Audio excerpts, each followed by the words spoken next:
parece desumanizar-se, em que a volúpia da velocidade avassala todos os entendimentos e as estatísticas apresentam um índice surpreendente nos seus diversos aspectos, com a aflição que campeia em frente, sem mãos que distanque as lágrimas ou corações que se transformem em conchas vivas.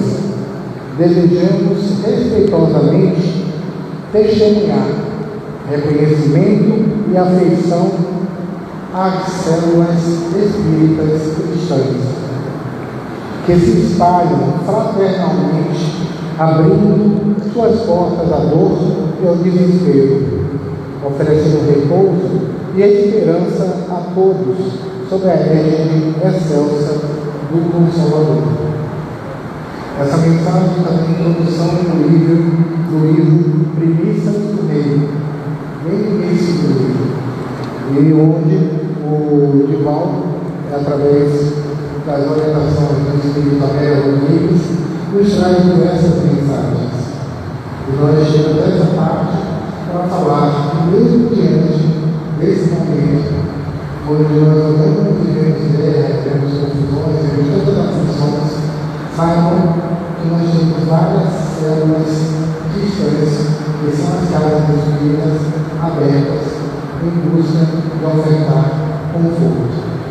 E representando uma dessas células, Joilson Barbosa, por favor, nosso companheiro Pomar, que é uma das instituições que nos traz hoje sua presença, onde ele vai falar sobre embaixadores da esperança, que é um capítulo do livro Primícias do Reino. Assim, pedimos aos orientadores desta casa, espíritos amigos e fraternais, o apoio, o afeto, o cuidado.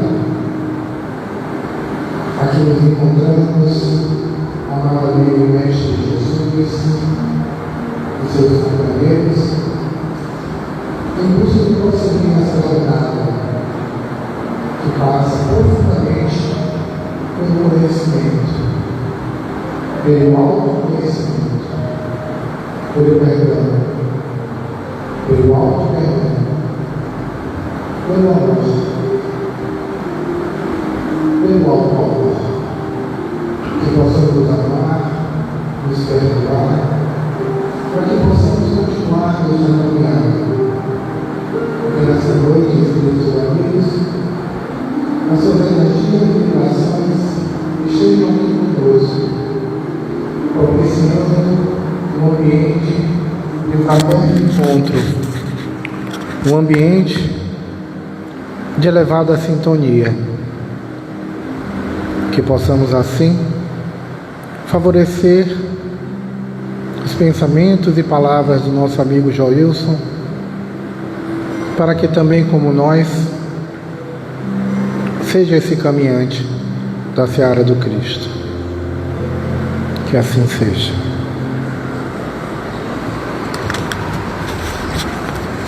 Eu apelo para os internautas e para os presentes.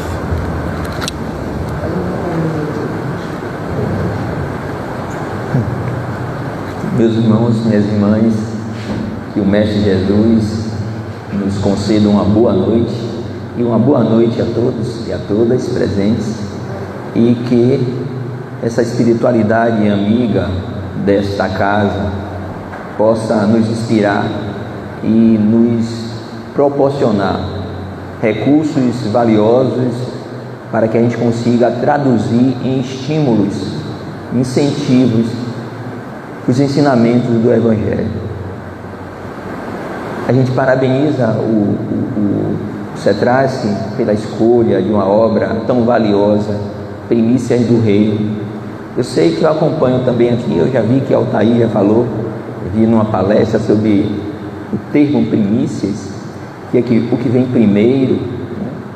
E essa obra foi a primeira dessa série espiritual da mentora baiana, poetisa, professora, educadora Amélia Rodrigues, e ela vai falar realmente desse momento que antecede, desses pioneiros, desses primeiros, dessas primeiras colheitas do Evangelho. A mensagem de hoje, eu sei que está se trabalhando essa obra em outras mensagens. A mensagem de hoje é a mensagem que trata sobre os embaixadores da esperança. É bom, certo? Eu sei que todos devem estar lendo, é bom. O livro tem uma sequência. Mas o que é que vale a gente destacar nesta sequência? Embaixadores da esperança. A primeira coisa é que, muito embora esse acervo valioso de conteúdos que se ampliam na visão do Evangelho, nós sabemos que os evangelhos sinóticos, Mateus, Evangelho de Marcos, Lucas, João, eles trazem conteúdos muito ricos, mas Dona Amélia Rodrigues, ela vem nos proporcionar esse upgrade, essa ampliação da visão, né, dessas passagens do Mestre Jesus. Então, dessa forma, eu fiquei a pensar nos embaixadores da esperança, antes até de mergulhar nesse roteiro sempre poético, com narrações muito leves de uma alma sensível e que consegue traduzir toda essa experiência da Boa Nova de forma inigualável, como Amélia nos oferece. Então, nós sabemos que embaixadores no popular são aquelas pessoas que são escolhidas para uma representatividade de país em outros países, são representantes, são porta-vozes, e a esperança é essa virtude, esse sentimento que nos proporciona nos revigorar. Pensando em esperança, eu também viajei no tempo. Eu estou fazendo aqui algumas premissas, né, do título da mensagem número 10. Então eu lembrava-me da famosa história da mitologia grega, que conta a história de Zeus naquele momento que ele, revoltado naquela briga de deuses que caracteriza o panteão grego, né? Zeus, Prometeu, enfim, os titãs, como narra, e aqui nós não vamos entrar no mérito, mas é que Zeus, em dado momento, ele manda que criasse uma figura feminina para a terra. E aí os deuses, incumbidos dessa formatação, eles vão pedir as consultorias de espíritos, ou de deuses como Afrodite e tantos outros, e faz aquela figura formosa que vai dar o nome de Pandora. E a Pandora, Zeus espertamente entrega uma valise, uma sacola, e diz para ela não abrir. Só que ela, né, vem à terra, casa-se, e diante da curiosidade, dizem que é da curiosidade feminina, eu não sei se é bem isso, mas a Pandora não resiste, abre essa caixa, essa valise, e como conta, né, o mito grego, dessa cumbuca vão sair todas as mazelas, as misérias da humanidade, as angústias e as ansiedades, e só que lá no fundo fica escondidinha a esperança. Então, pensando nesse cenário, esse era o tempo de Jesus, onde todas as misérias, as mazelas, as dificuldades ali campeavam, e é bem narrado por Amélia Rodrigues, onde o domínio romano, a águia romana, sob a volúpia de devorar, de dominar povos, ali se estava, nas brigas até entre eles mesmos, que nós sabemos que na história romana assassinato, o próprio Júlio César foi assassinado. Quem não lembra daquela famosa frase, até tu, Brutus, né? Naquele momento que ele vai ser, né, o imperador, e há uma rebelião, mas que depois outros vão formando aquele povo romano, e na ânsia, na fome, na sede de domínio vão se estabelecendo os grandes imperadores, e que, como nós sabemos, na época de Jesus, o imperador, por herança, era o seu filho adotivo, né, Otávio, que é chamado de Augusto, o que eu até estudando e lendo, eu pensava até que era um nome, mas Augusto é uma nomenclatura que os imperadores queriam adotar como fossem divinos. O termo Augusto é de realeza, é de divino, é de uma devoção, como se fosse um endeusamento. E nós sabemos que naquele cenário muito difícil, que Roma, na verdade, queria só dominar, mas ela deixava a cada povo o direito de gerenciar seus povos, né, dominando, e eles entregam aquele rei da época, Herodes o Grande, e Herodes ali, também muito cruel, né, ele vai dominar, ele vai matar, até assassina filhos, esposas, naquele afã realmente do poder. Esse era o cenário daquela caixa, daquela época, na qual, né, Jesus vem daquele momento, e Amélia Rodrigues vai até colocar logo na introdução, no seu prefácio, algo interessante que ela traz de reflexão naquela passagem que Jesus vai falar da moeda, né, de quem é a esfinge que está nessa moeda, quando indagam a ele se deveria pagar imposto. E Amélia quer falar sobre essa dualidade, né, desse poder temporal, dessa ânsia materialista das questões corpóreas, e do outro lado a mensagem celeste, a mensagem renovadora, que é uma das frases mais belíssimas que ela traz aqui logo no início da sua obra, quando ela diz que a vinda de Jesus à terra, a descida de Jesus aos fluidos grosseiros do planeta, é o marco da história da redenção da humanidade, que vai sair das furnas do eu, do ego, para alcançar os altos píncaros da libertação.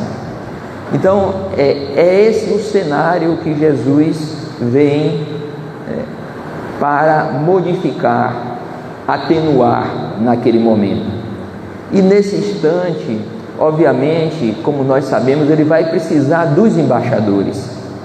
E os primeiros embaixadores que ele, de uma certa forma, convida, são aqueles 12 homens, nos quais eles vão começando a efetuar o objetivo de espalhar essa mensagem renovadora da Boa Nova em todos os corações.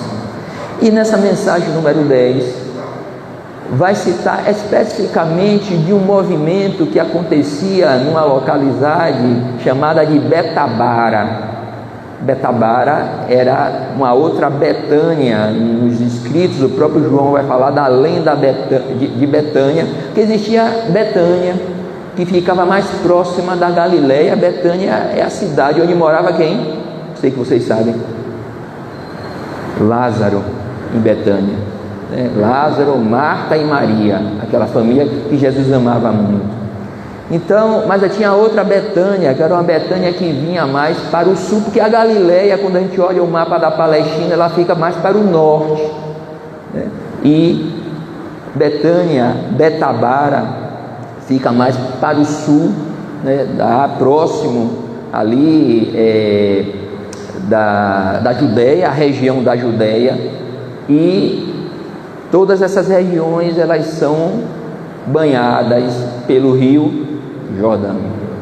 E é nesse local, nesses pontos, como diz assim, nessa casa de passagem, que ali os cristãos eles se reuniam para comemorar, para validar todos os esforços que estavam sendo efetuados no processo da divulgação de levar a Boa Nova, porque nós sabemos que o Rio Jordão é um rio que ele tem aproximadamente uma extensão de 200 quilômetros, ele nasce lá em cima, na Cesareia, olhando o mapa antigo da Palestina, hoje a Síria, e ele vai até o Mar Morto, ele desemboca no Mar Morto, e é um rio que tem uma extensão até estreita, 30 metros de extensão é o rio de largura, mas ele tem 200 quilômetros de distância, e eles se reuniam além da Betânia, na Betabara, comemoravam, mas nesse dia que ela narra essa mensagem, eles estavam um pouco tristes, por conta que souberam que o grande Batista, que ele batizava no Jordão, ali naquela altura, ele tinha sido assassinado por Herodes Antipas, no grande fortaleza de Maqueronte, que era um castelo uma prisão de segurança máxima que Herodes construiu para colocar todas aquelas pessoas não gratas. Então, nessa descrição de Amélia Rodrigues, ela vai falar desse momento que esses aprendizes, esses continuadores da mensagem de Jesus ali se reuniam e aguardavam realmente a passagem do mestre, porque o mestre tinha feito estadia, lógico, há 2 anos o mestre tinha passado lá, que foi batizado por João nessa oportunidade, e eles estavam lá ansiosos pela presença do mestre, lógico, ainda com as recordações do Batista, do João, que João Batista era primo de Jesus. Então aí a narrativa da obra de Amélia Rodrigues, nesse eixo que quer trazer a questão da postura dos embaixadores, e sempre Amélia, em cada capítulo, não sei se vocês observaram dessa obra, ela vai citar o trecho do Evangelho que está contida essa reflexão que ela faz. E nesse aqui ela está em Lucas, deixa eu até checar aqui, Lucas capítulo 10, de 1 a 24. Então, e aí nessa descrição é o momento que Jesus para diante dos seus discípulos, dos aprendizes e daquela multidão, e como diz a própria Amélia, é daí que vai surgir aquela composição, porque primeiro eram 12, depois passaram para os 70, alguns dizem até que eram 72, os 70 discípulos que saíram a pregar de 2 a 2, e é nesse instante que Jesus vai dar assim um perfil, um pré-requisito para nos tornarmos esses embaixadores dessa esperança, porque a Boa Nova é esperança de um porvir melhor. Isso está sintetizado nas bem-aventuranças, que é um cântico de alegria e de esperança. Às vezes, para as pessoas que têm um olhar muito raso, simplista da vida, vai achar que aquilo ali é um contrassenso, bem-aventurados os que choram, alegrai-vos, nas traduções hebraicas, os que choram, porque serão consolados. Alegrai-vos os que têm fome e sede de justiça, porque serão saciados. Bem-aventurados os brandos. Imagine Jesus falar de brandura, convidar a brandura naquela época, onde a crueldade ainda era encarada de forma tão natural. Então, nesse momento que Jesus se reúne, assim como nós estamos aqui reunidos, ele vai dizer que a seara é grande, mas os trabalhadores são poucos, e ele ia pedir ao dono da vinha para enviar novos tarefeiros. É um convite que, em termos de embaixadores de esperança, de trabalho no bem, a gente olha para trás, olha para frente e diz assim: poxa, parece que as coisas se repetem, a seara é grande, mas os trabalhadores são poucos. E isso é um convite para que a gente consiga refletir como nós estamos, né, atuando nessa direção de nos tornarmos, como diz Carlinho Conceição, frente de serviço que a todos levanta. Eu sei que a grande proposta de todos nós, diante da Boa Nova, é a transformação interior. Eu sei, não, lógico, eu estou me transformando. Eu, diante da mensagem, eu estou sendo uma pessoa melhor, não desejo mal a ninguém, não faço mal a ninguém, certo? Mas será que a gente está fazendo já o bem no limite das nossas forças? Naquilo que é possível a gente fazer? Porque lá no Livro dos Espíritos tem uma parte que, na quarta parte, Kardec trata as questões das esperanças e das consolações, e Kardec faz que nós seremos responsabilizados sempre pelo mal que fizermos, pelo bem que não fizermos e pelo mal que é decorrente do bem que não fizermos. São 3 estados. Então a gente vai notando que nessa seara, como é que nós estamos nos comportando? Será que a gente está dizendo, não, poxa, ainda não dá para mim não, porque, não, aí, controlando a transmissão, só Grace, eu ainda não sei fazer o que Grace faz, mas senta ali junto de Grace, pelo amor de Deus, certo? Para poder aprender a fazer a transmissão. E a gente vai se colocando à disposição da tarefa, do trabalho, tudo bem. O dever é se transformar mesmo. Tem uma frase muito interessante no início da obra, dessa obra de Amélia, você já deve ter visto, é forte também, que Amélia vai dizer assim, né, um rótulo: fazer homens fortes e puros como criancinhas, eis a meta do Espiritismo. E ser hoje melhor do que ontem e amanhã melhor do que hoje. Então, dessa forma, nós sabemos que nós temos um compromisso com nós mesmos nessa embaixada da Boa Nova. Mas também a seara precisa de atuação, precisa de tarefeiros, porque senão todos esses emissários que vêm aí trazer a proposta, nós estamos numa fase de transição planetária. Esses companheiros não viriam então, porque acha que a gente é capaz de dar um impulso, e a gente não é capaz sozinhos de dar um impulso. É preciso que alguém nos veja, que veja conosco e disser, fulano, rapaz, é possível fazer. Pô, vai ali, Léo, é possível fazer. Não, que Léo está aqui fazendo. Então, como diz a proposta, né, de Francisco de Assis, né? Pregai o Evangelho, se preciso, use palavras. Então o trabalho, a seara é vasta, há espaço para nós sermos multiplicadores desse trabalho. E é o primeiro alerta que nesse convite, nessa roda de conversa, Jesus estabelece com os discípulos em matéria de trabalho. Número 2, ele diz assim: eis que eu os mando como ovelhas no meio de lobos. Porque nada, Jesus, estou fora. O negócio é bom, Jesus, você está me colocando numa situação complicada. Mas realmente é isso, pessoal. Porque assim, se o lobo não conhece a ovelha, a maior candura, como é que ele vai ficar, né, brando? Tem uma história que eu me esqueci agora de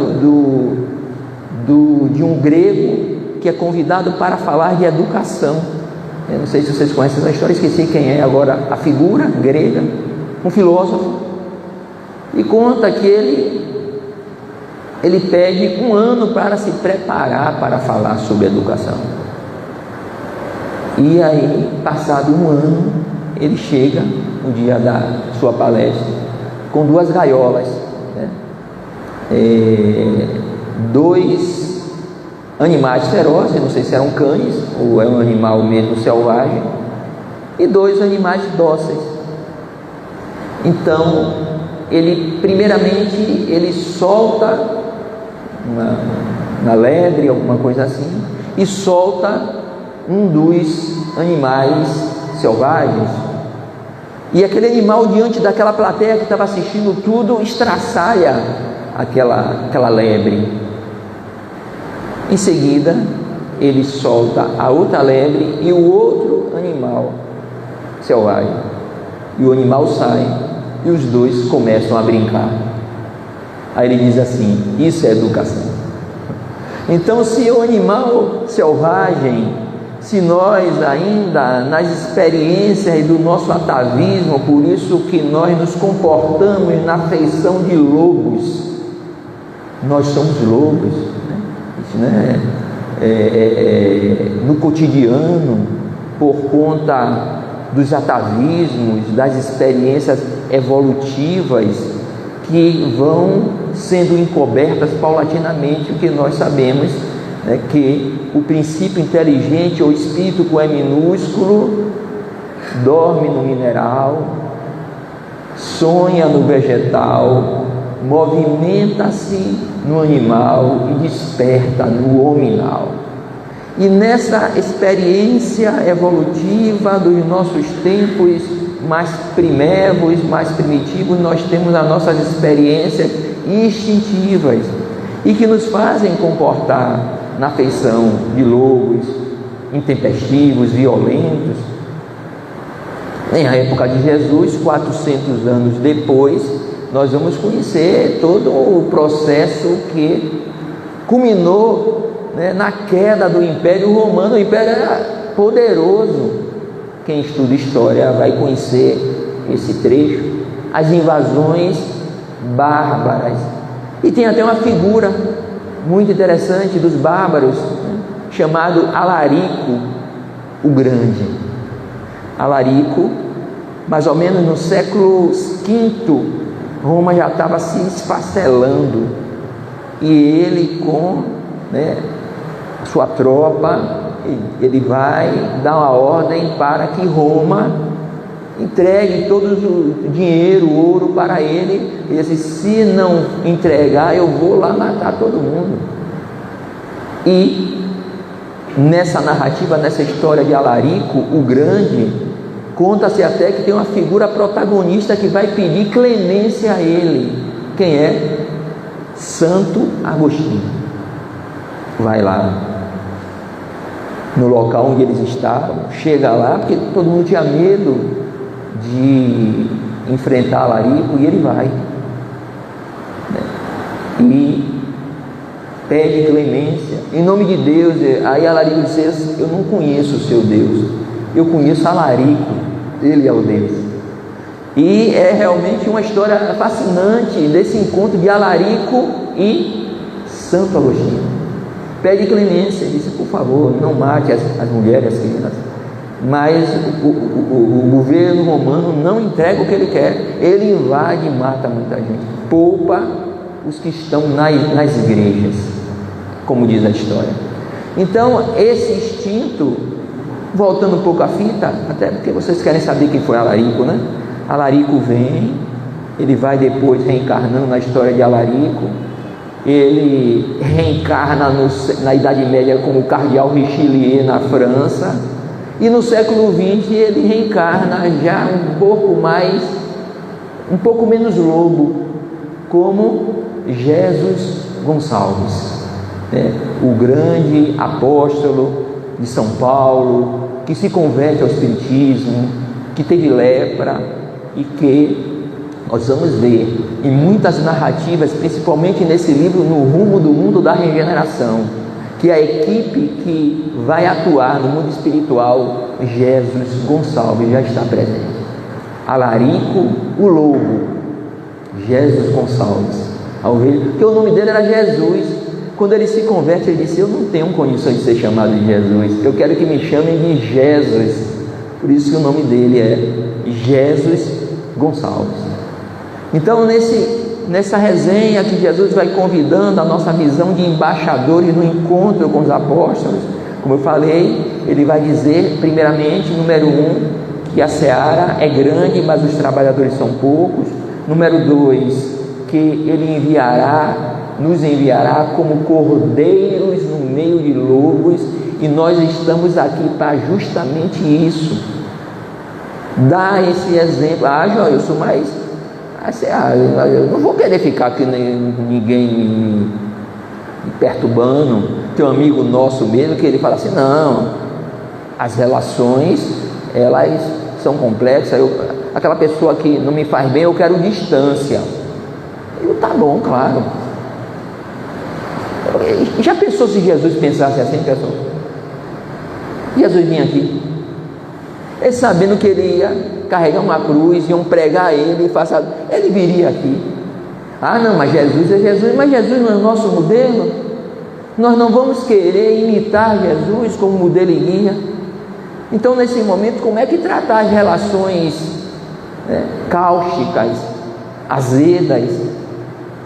Eu creio que para a gente tratar relações azedas, isso me lembra a história do mestre e o discípulo, não é aquela história? O mestre vai andando na margem do rio, vê um escorpião se afogando. O mestre vai, abaixa-se para pegar o escorpião com cuidado. O escorpião é rápido, largou. O escorpião caiu na água. O mestre vai de novo com cuidado para pegar o escorpião de novo, o mestre larga.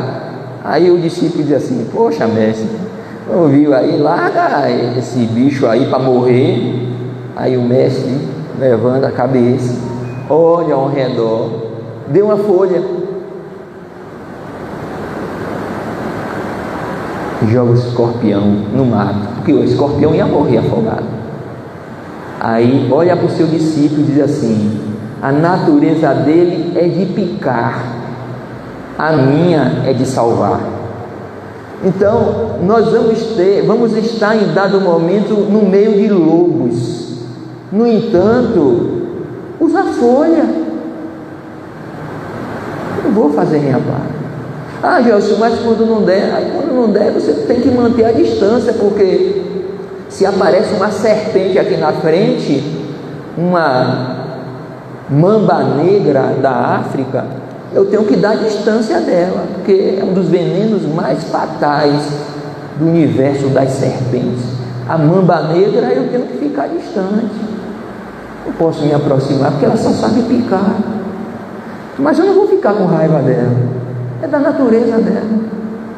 Assim também são as pessoas que nós vamos enfrentar no nosso cotidiano, seja em casa, seja na rua. Quantas pessoas aí necessitando o planeta de embaixadores da paz, no trânsito. O trânsito é um grande exemplo. As pessoas descendo dos carros armados e não contando, não, é porque as pessoas estão estressadas, Joilson. Vai diminuir o seu estresse, cara. Se desestresse. Na família, no trabalho, nos grupos religiosos. A gente vai observando que é necessário as ovelhas dar exemplo de mudança e de capacidade de mudar. Então ele também vai falar, quando vocês forem, aí Jesus vai fazendo recomendações àqueles homens que estão ali com o olhar congelado pelo magnetismo daquele homem, com a sua beleza, seu cabelo partido ao meio, caído aos ombros. E Jesus vai orientando, e ele diz assim: quando forem, se vocês vão sair, vão atravessar o Jordão. Eles estavam na Pérea, a Pérea ficava do lado oriental do Jordão, e a Judeia ficava do outro lado do Jordão, do lado ocidental. Quando vocês forem, não levem mochila, não levem alforje.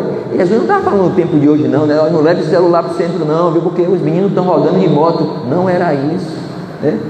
Eram cautelas. E se a gente for olhar no significado profundo de não levar qualquer tipo de apetrecho, é que nós, nesse processo de sermos os embaixadores da esperança, nós não levemos conosco preconceitos, julgamentos preconcebidos, porque comumente, pessoal, na vida, como diz assim, a gente conhece a grande frase de Jesus, né? Não julgueis para não serem julgados.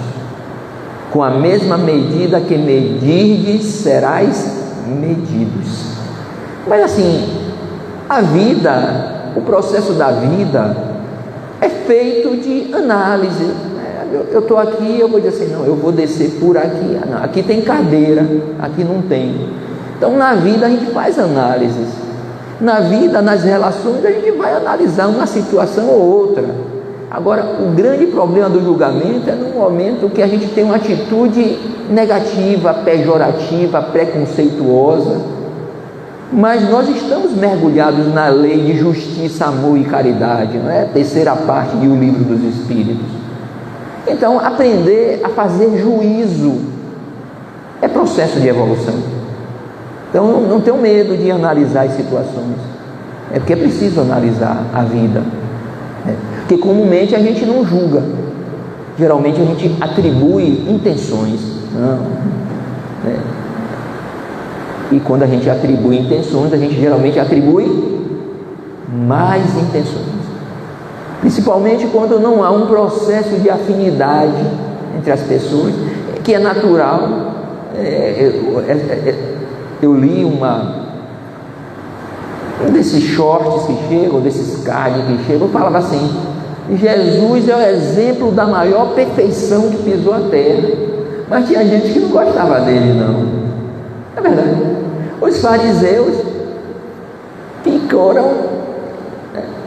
Então, realmente a gente não vai conseguir no processo das leis de afinidade agradar a todos.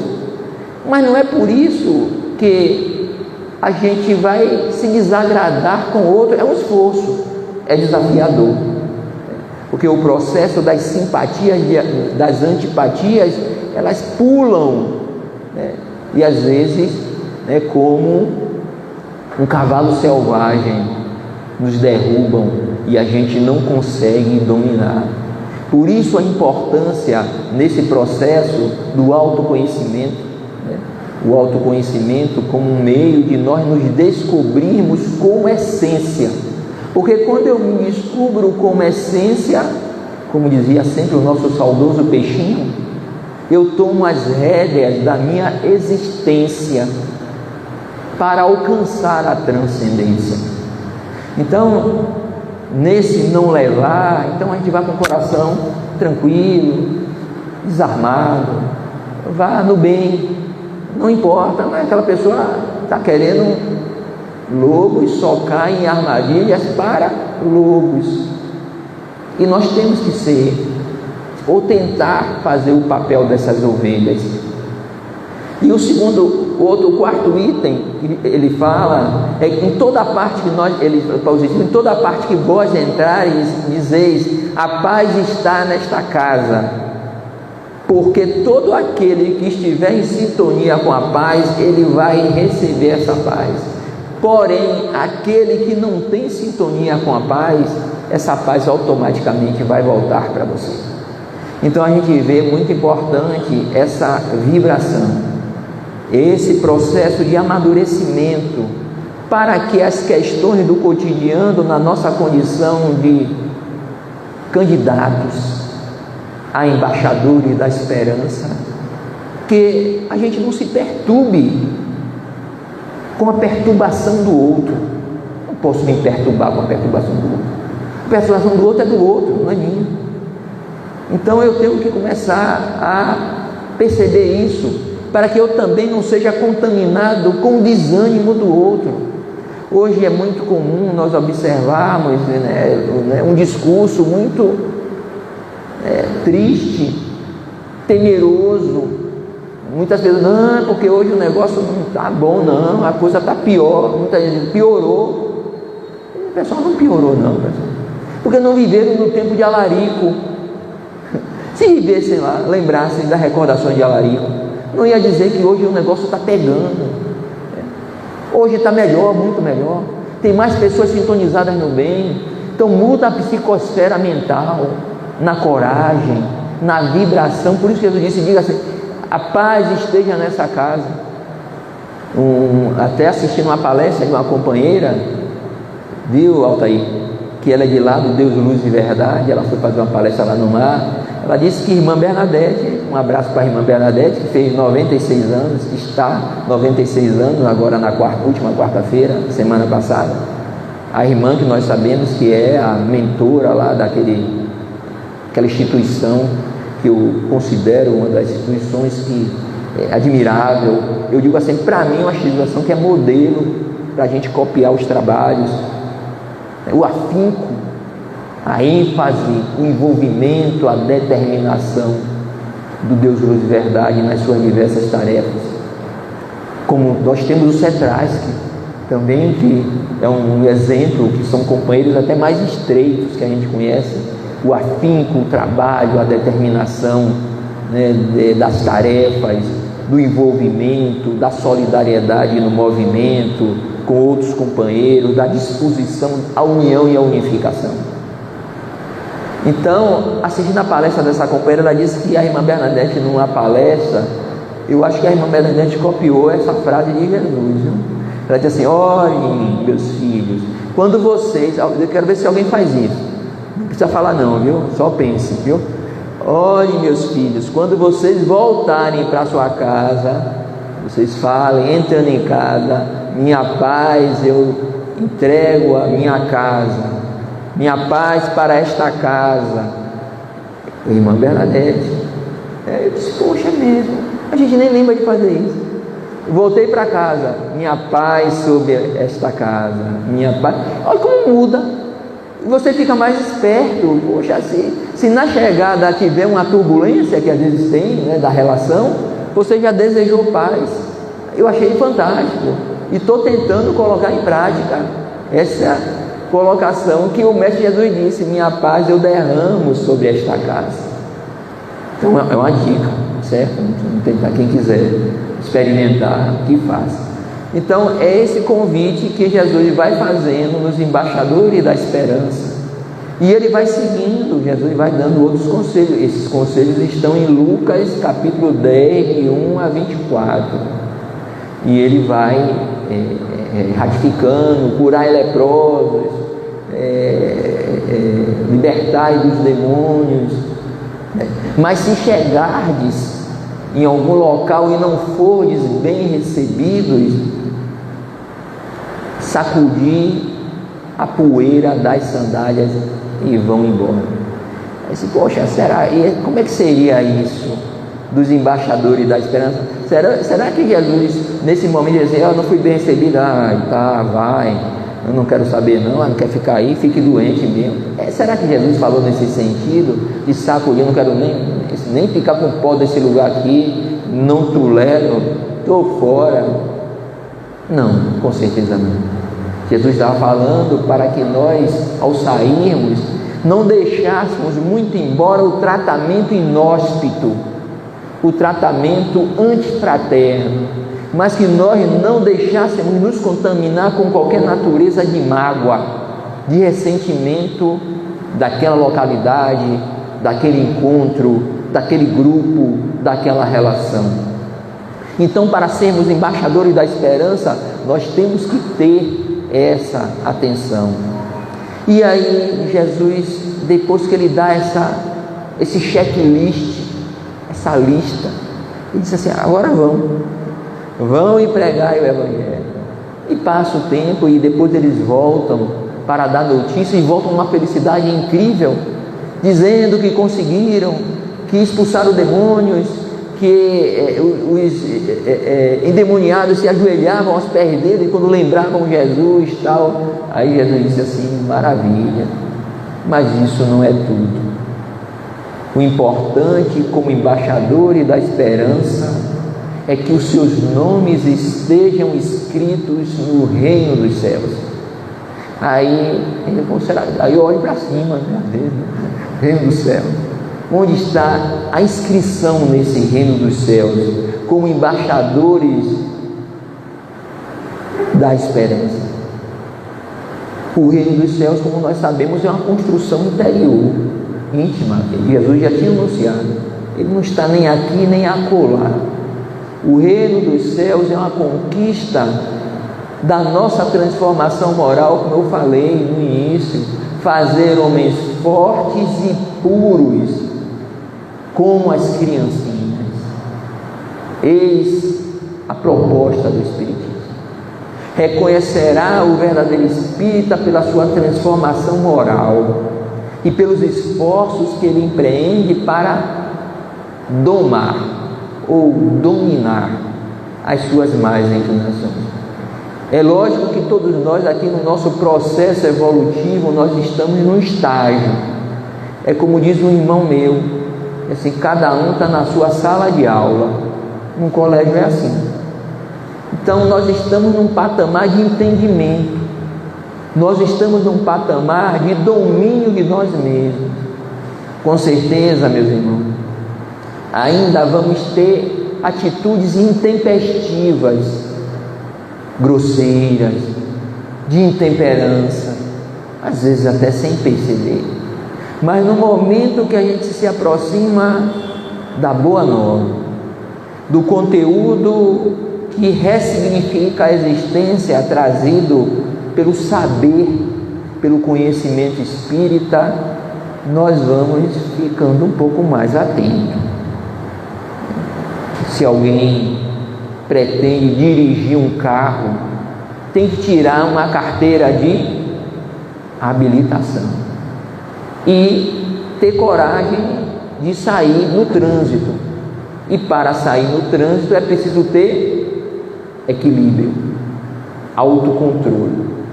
É preciso que você tenha uma visão periférica, panorâmica, olhando para frente, para trás, retrovisores, pedestres, cenários.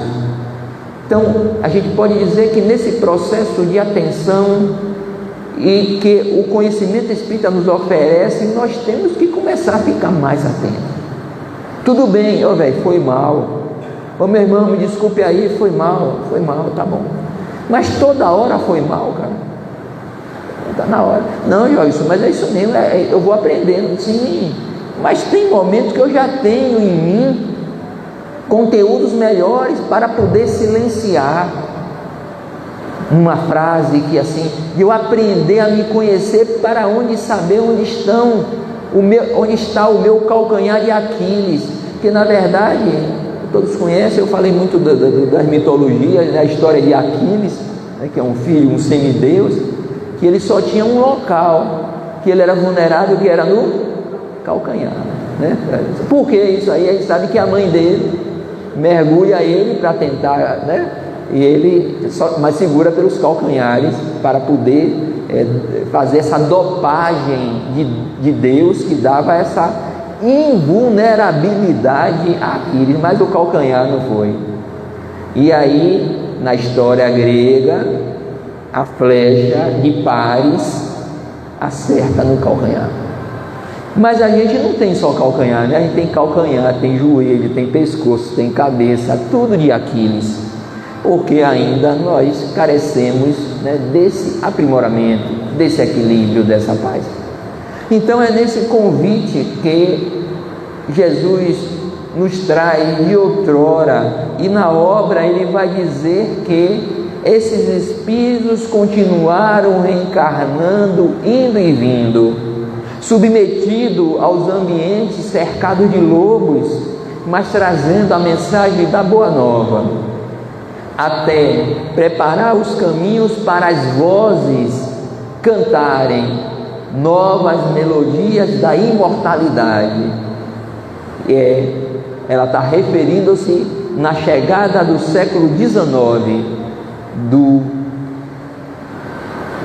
Espiritismo, como diz Arthur Conan Doyle no seu livro A História do Espiritismo, naquele momento que ocorre a invasão organizada dos espíritos sob a condução e a maestria de Jesus para trazer o conhecimento libertador espírita, porque como nós sabemos, parece uma frase de uma obra de Chico Xavier,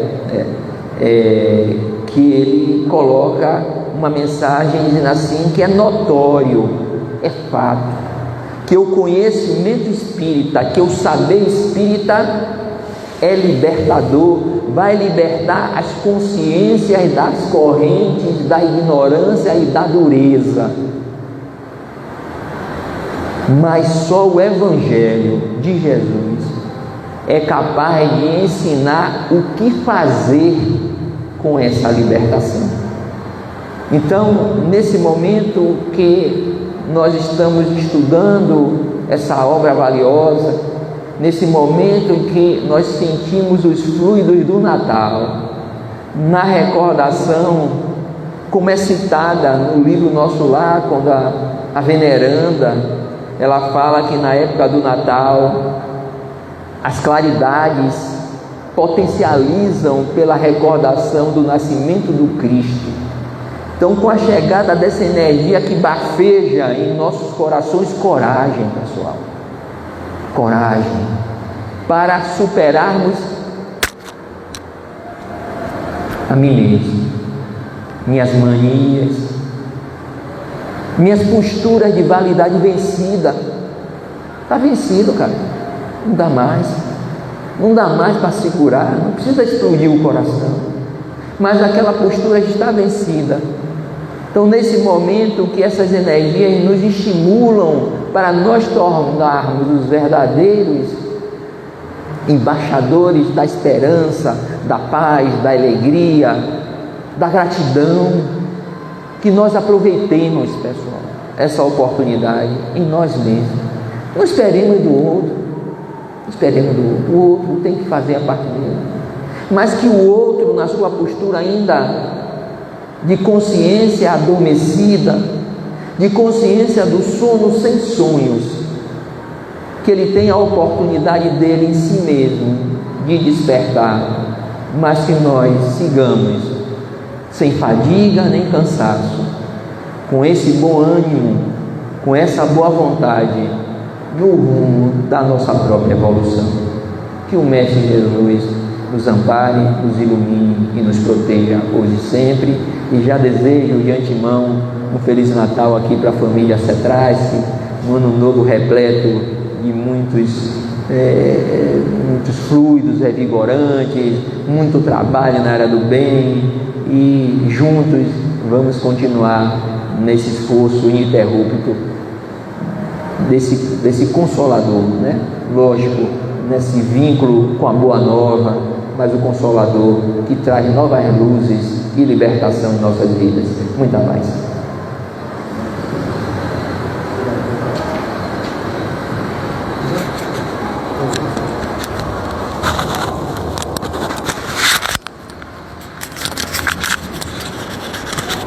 Grato, Joilson, pelas reflexões, e esperamos que as pessoas fiquem bem curiosas para ler esse livro, ou quem já leu possa reler, né?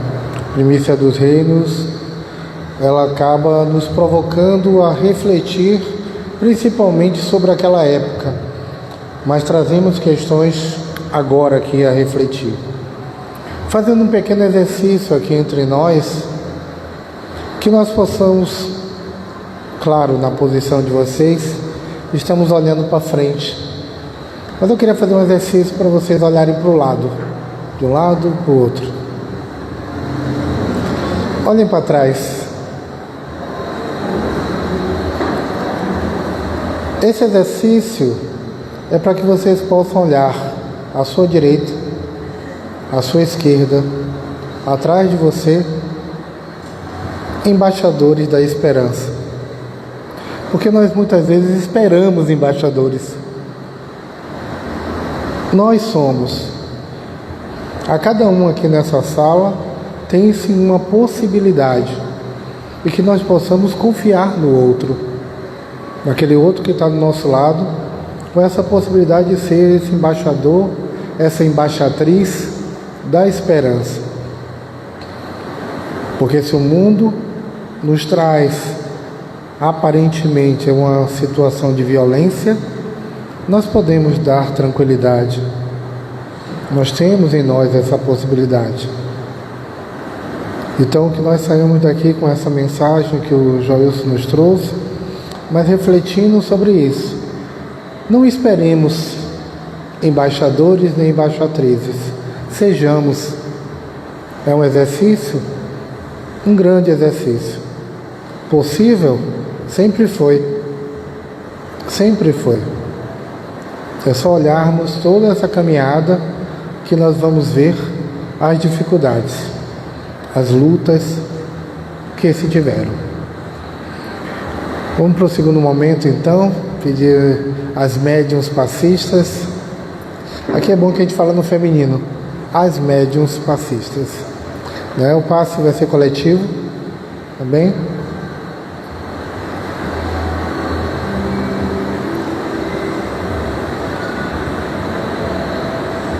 Amado amigo, Mestre Jesus, espíritos desta casa,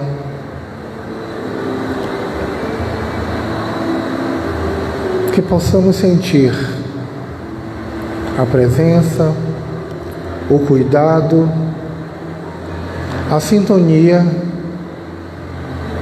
neste nosso momento aqui. Que possamos sentir as energias fluindo pelo nosso corpo, pelas nossas mãos,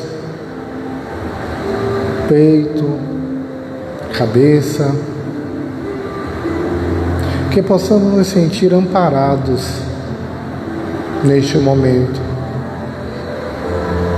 A equipe espiritual indo um a um de vocês,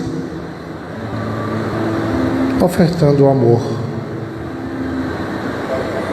ofertando a paz, que irá conosco como se fosse um presente, para que ao chegar aos nossos lares, possamos abri-lo e ofertá-los ao nosso lar, ao nosso familiar, a quem amamos, a quem cruzamos nesse momento com um pouco de dificuldade. Que vocês possam, na porta de casa, abrir mais ainda as mãos e perceber que essa paz se espalha na sua rua, no seu bairro, por toda a cidade.